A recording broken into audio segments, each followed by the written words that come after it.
Ladies and gentlemen, boys and girls, children of all ages, it's time for the download. This week on the download, 3 video game betrayals that still hurt. A 14-year-old kid who's being sued by Epic Games, and I put forward the case for opening your Christmas games consoles early. You might have heard that last month Epic Games filed a lawsuit against 2 alleged Fortnite cheaters. The 2 boys were apparently associated with the website Addicted Cheats, acting as support personnel and using aimbot software. In case you're not sure what an aimbot is, it's pretty much exactly what it says in the tin. It's software to assist with your aiming, pretty much making sure that you'll get a kill every time you fire off your gun. It should be pointed out that basically they're not being sued for cheating per se, but by using these codes, Epic are arguing that they're breaking the copyright agreement by changing the game's coding. Well, it's now come to light that one of the defendants is a 14-year-old boy. Yet Epic Games has basically decided to sue a 14-year-old boy because he appealed against the takedown of a YouTube video showing how to use these cheats. In a statement released, Epic Games said that they are not okay with any ongoing cheating or copyright infringement from anyone at any age. So if you're 14 years old and you're being sued by a rather large gaming company, what do? You talk to your mum. Yet nothing quite puts the fear in a big company than a strongly worded letter from your mum.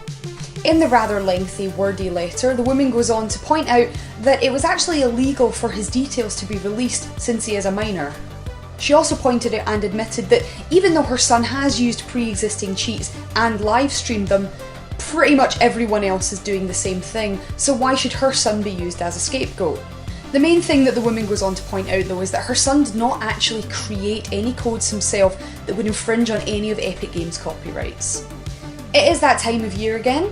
Perhaps you've been paid and you're about to go and do your Christmas shopping. It'll come as no surprise that video game consoles are going to be a really popular gift this year. Because they're a really popular gift every year.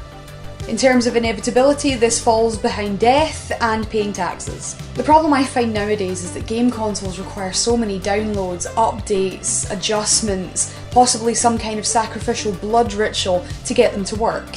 I was once given a SNES for Christmas as a child and it was great. I plugged it in, I put the game in the top slot, started playing it straight away. These days, it's not that simple. So surely it would be a better idea, as soon as you get the console home, if you're trying to keep it a surprise and the person's not around, plug it in, get the updates installed, get the games installed, so that on Christmas morning, you could already have it set up. I mean, I remember as a kid getting a Barbie stable for my Christmas, and I sat for hours watching my poor mum have to try and fiddle and put it all together, and it was agonising. All I wanted to do was play with the stupid Barbie horse. So my recommendation is the exact same as it is every year. If you care enough about the person you're buying a gift for, get their console updated, get the batteries in, get everything charged, so that on the morning of Christmas they can just start playing. Now there's nothing worse than being betrayed by someone that you trusted. Would you kindly watch these 3 video game betrayals that we're still not over yet? Mr. Jefferson from Life is Strange.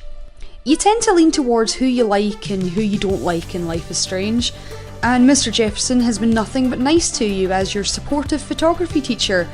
So obviously he turns out to be the crazed, photo-taking, girl-drugging killer.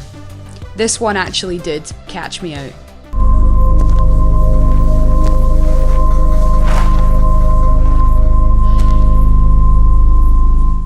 Atlas in BioShock. Atlas helps you overcome loads of things in Rapture, but when you help him put an end to Andrew Ryan, he reveals himself to be Frank Fontaine, who has been controlling you with a simple phrase.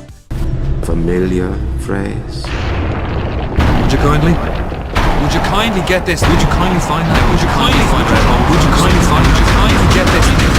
Would you kindly head to Ryan's office and kill the son of a bitch? General Shepard in Call of Duty Modern Warfare 2. Call of Duty fans probably saw this one coming, as the installment was full of plot twists. Shepard seems like a good leader, but when victory is sure, he turns and shoots you in the face. Assuming because he watched The Rock and thought that Ed Harris's character had a really good point. It's short-lived, but his betrayal has a lasting impact.